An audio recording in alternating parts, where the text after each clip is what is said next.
You're listening to the Too Much on Her Plate podcast, the podcast for smart, busy women who are ready to make peace with food and create freedom from overeating. I'm your host, Dr. Melissa McCreary, and before we get started, I have an important announcement. Don't forward through this. If you have wanted more specifics and maybe even live help putting what I teach on this podcast into place in your life, I have a live online event coming up. It's something that you need to reserve time for. Did I mention that it is going to be completely free? This is a 5-day online event. It's the Freedom from Overeating workshop series for smart, busy women, and it takes place the week of April 29th, and you're invited. It's going to be online, less than an hour a day, and over the course of a week of us working together, I am going to teach you how to change how you think about yourself, how you think about food, what you do with food, and how you think about and move toward what's possible. I'm talking freedom from overeating. I am going to cover how to create freedom from overeating with behaviors, changes, new actions that are doable and enjoyable, instead of the choices that feel like deprivation and a lot of hard work and something that you really have to work up your motivation to even want to do. This is not another diet. This is not another food plan. I am going to walk you through the 4 pillars that you need to stop overeating and emotional eating in a way that is sustainable, that is energizing, and is something that you actually want to keep doing. This is how you build a new, better, sustainable relationship with food. This workshop series is online. There is no cost, and you definitely want to be there. And yes, there will be replays because I know you're busy. But this is important. You have to sign up to attend. The easiest way to reserve your seat is to hit pause right now and go to toomuchonherplate.com/register. toomuchonherplate.com/register. Enter your name and your email, and I will get you all the information that you need to attend what is going to be an amazing event. The link to register is toomuchonherplate.com/register. Hit pause, go sign up, and then let's dive into today's episode.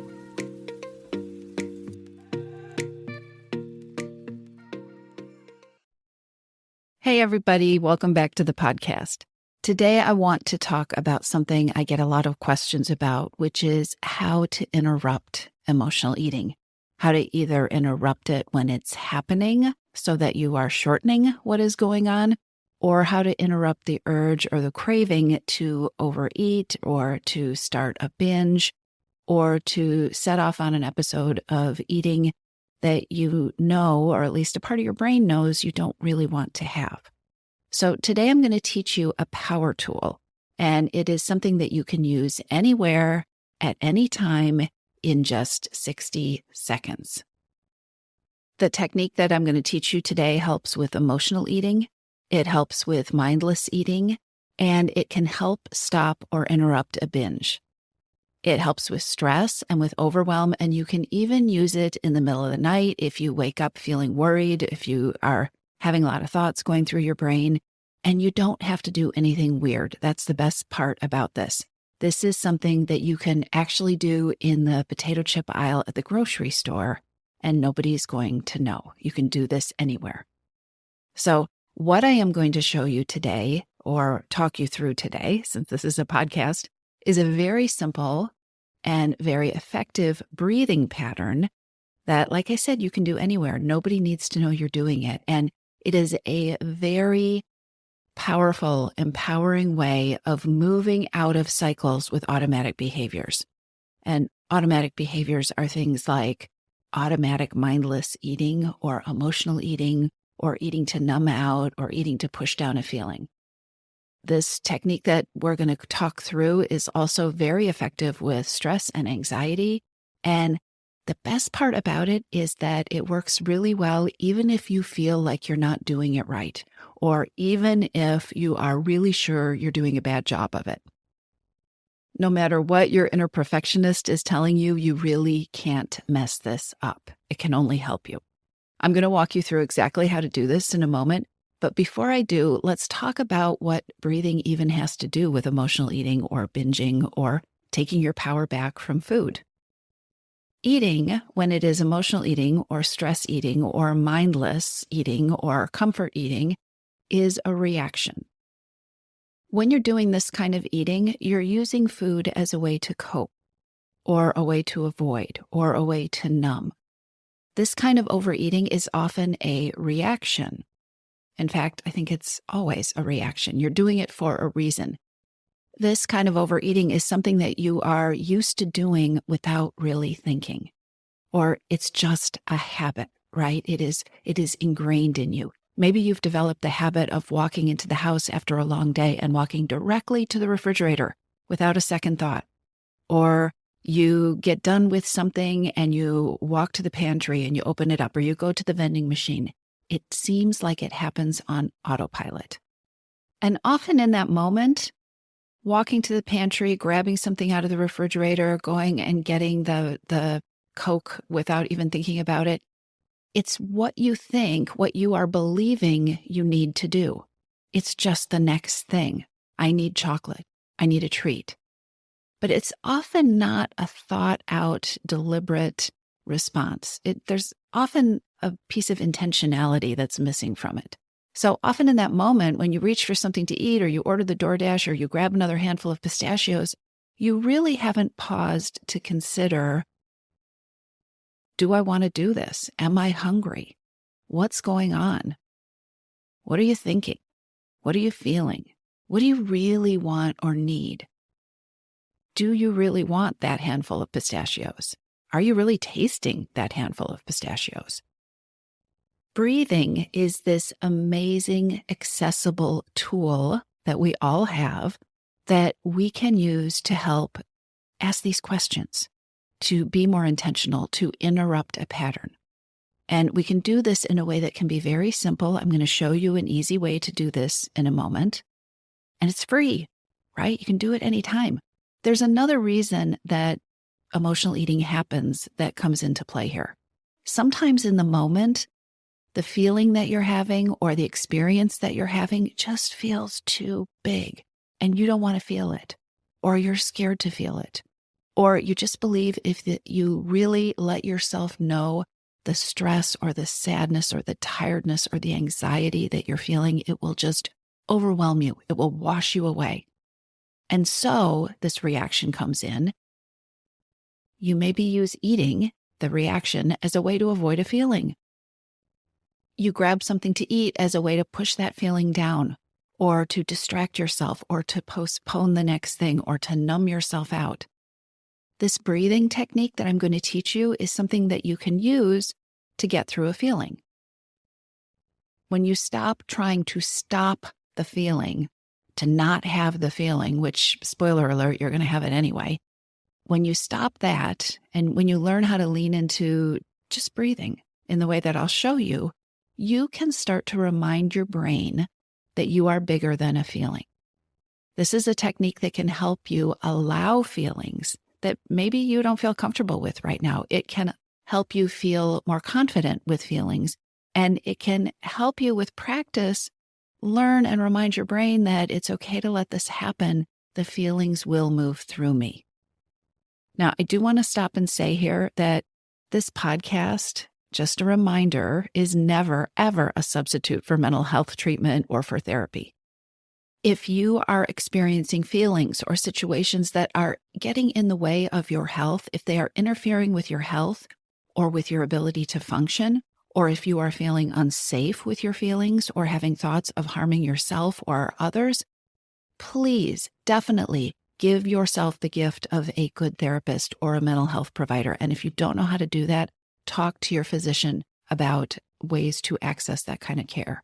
Therapy has changed my life. Therapy has changed the life of so many people. I'm a huge proponent of therapy. It is one of the most helpful resources I know of. And I just want to interject here. Do not ever shortchange yourself. Always ask for help. This is not a substitute for therapy. And learning how to use your breathing to center yourself, to take a pause, to calm yourself, to get perspective, This is learning to use a resource, your breath, that we usually take for granted. So let's talk a little bit about stress and emotional reactivity. Our bodies have physical responses to stress. We all know this, right? We feel it in our body. There's a physical stress response. When we go into stress, our bodies react and our bodies function differently than when we are relaxed. So we have a physical stress response. We also have a physical relaxation response. When we get anxious or stressed or triggered by difficult emotions, our body and our brain tends to react without a lot of thought. It reacts quickly. It's a physiological fight or flight or freeze response, and it is a very old survival mechanism. The problem is that this can cause a number of problems. When you're in a stress response, you're not likely to give a lot of thought to, how would I like to solve this problem? What are my options here? Is this really my best move? Your brain isn't working like that. When you're in a stress response, you're more likely to act quickly or react. You're likely to revert to old familiar habits. Maybe habits that you've tried really hard to break. Maybe habits that you've been working all week long at changing, right? Like when you're working to change your eating.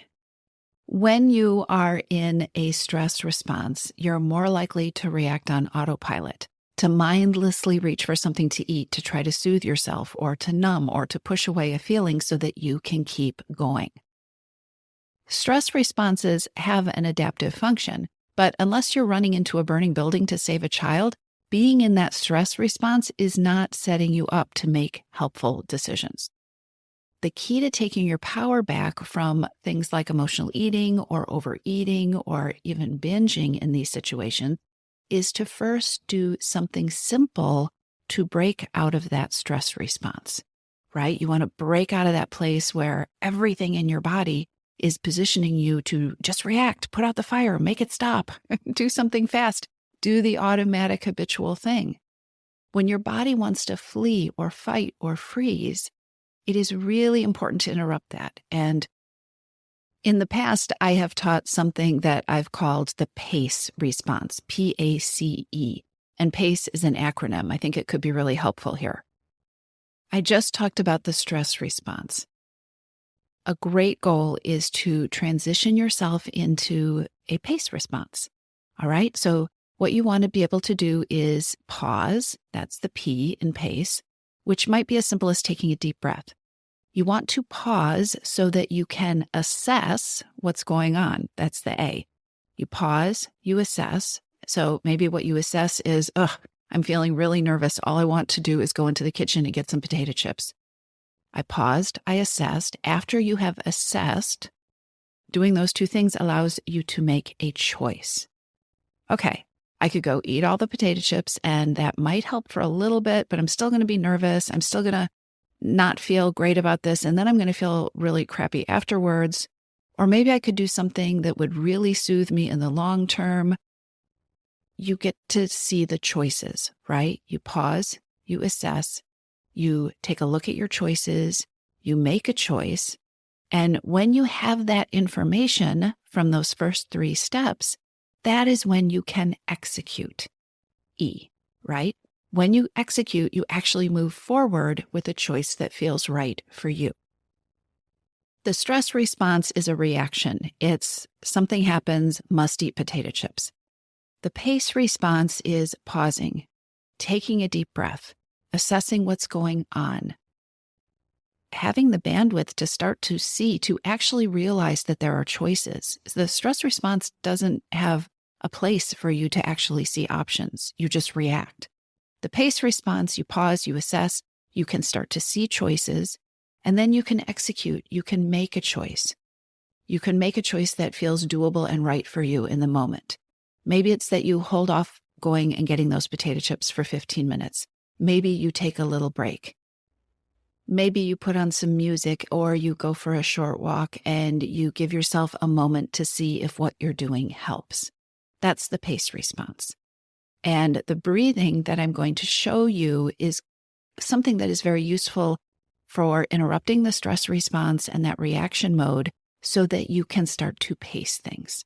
so that you can create the circumstances where your brain will actually look for choices and consider choices, and so that you could actually have the option of executing or making a choice that moves you in a different direction, instead of reacting on autopilot and doing the things that you don't want to do. So one more thing before we do the breathing, and this is really important. When you are anxious or stressed or overwhelmed or feeling strong emotions, and somebody asks you to focus on your breathing, it is very likely going to feel very hard. And that's because it is. If you are in the middle of a stress response or a reactive response, and your body is having that stress response, remember, this is a physical thing, then you are actually geared to be taking more frequent breaths, more shallow breaths. And so trying to focus on your breathing or slowing down your breathing or breathing more deeply is going to feel awkward, because in a stress response, your body wants to do the opposite. Feeling like you can't do it is normal, and that's absolutely okay. The mistake that a lot of really smart people make is that they are in a stress response. They try to do some kind of breathing exercise, and they feel like they're not doing it very well because, hello, I'm in the middle of my body trying to do the opposite thing. I'm trying to slow down while my body's saying, take quick, shallow breaths. It feels like it's not going very well. I can't do this. And so then they quit. This is what I want you to remember. Your body cannot get more stressed and more relaxed at the same time. I want you to think of two lines. One is ramping up and the other one is coming down. You can't do both at the same time. Getting more stressed and getting more relaxed are two opposite reactions. So if you've got a stress response going on and you start to do something that starts to bring on that relaxation response, even if you are doing it poorly because you're already very stressed, it is going to back down the stress response. It is going to help you be less in the stress response and more in the relaxation response. Even if it feels like, this is not working, I'm not relaxing, I can't slow down my breathing, I'm still breathing very hard, it may be that what you're doing is decreasing that thing that was getting worse and worse and worse. You're stopping the escalation of the stress response so that eventually the relaxation response can begin to kick in. I hope I'm saying this in a way that makes sense, and I really want you to store this away because it's important. You do not have to feel blissed out or completely calm when you try to do a breathing pattern. And you're not going to if you're coming from a place of overwhelm or anxiety or being in that place where you are ready to eat all the snacks in the house. It's okay. Just keep going. So let's do some pace breathing. Remember, you can do this anywhere. So you can do this while you are listening to the podcast episode with me. Let me show you how this works. What we're going to do is inhale for a count of 4, hold that breath for a count of 4, and then exhale for a count of 4, and then wait for a count of 4. And then we're going to repeat the process. Pace breathing is also called square breathing because you can imagine yourself breathing in the pattern of a square. In for 4, hold for 4, exhale for 4, wait for 4. So sometimes if you're a visual person, that's a helpful pattern to have in your mind. Another helpful thing is to know that each cycle, each square in the paced breathing takes about 15 seconds. As you get more relaxed, you'll slow things down. If you are feeling pretty stressed at the beginning, those 4 seconds might be shorter than 4 seconds, right? Because your body's conditioned to be taking those shallow, quick breaths. But in general, in 60 seconds, you can do about 4 cycles of breathing. You can do as many of these cycles as you want, but 60 seconds can start to bring you from that stressed, reactive place into a more relaxed, calm place so that you can pause and assess and see your choices and then execute the kind of decisions with food that you want to make in this moment. Okay, so let's try the pace breathing. Empty your lungs. And now we're going to inhale 2, 3, 4. Wait 2, 3, 4. Exhale 2, 3, 4. Wait 2, 3, 4. Inhale 2, 3, 4. Hold 2, 3, 4. Exhale 2, 3, 4. Wait 2, 3, 4.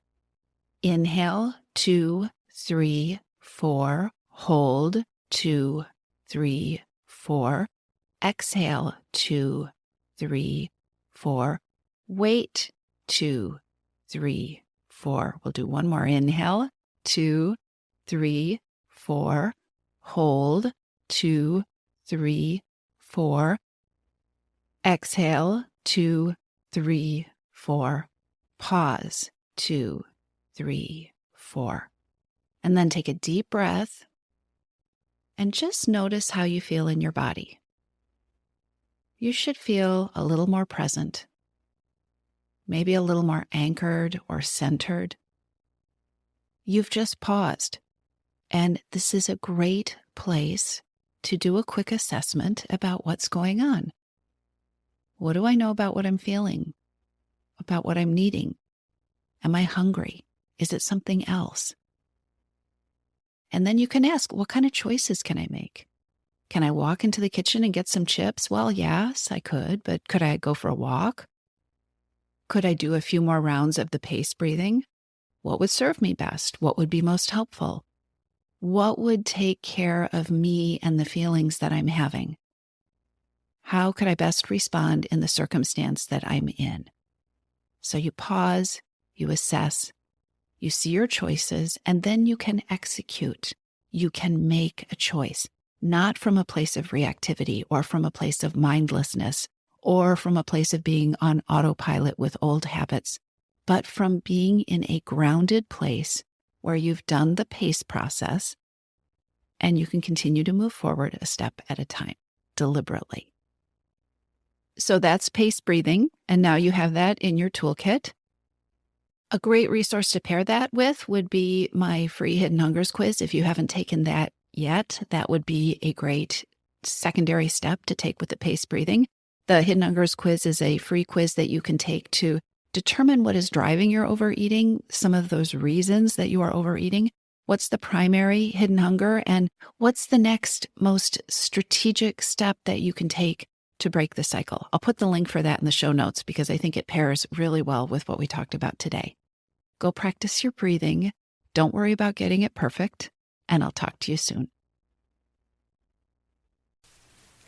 If you are finding this podcast helpful, then you absolutely want to reserve a seat in my upcoming free 5-day Freedom from Overeating Workshop Series.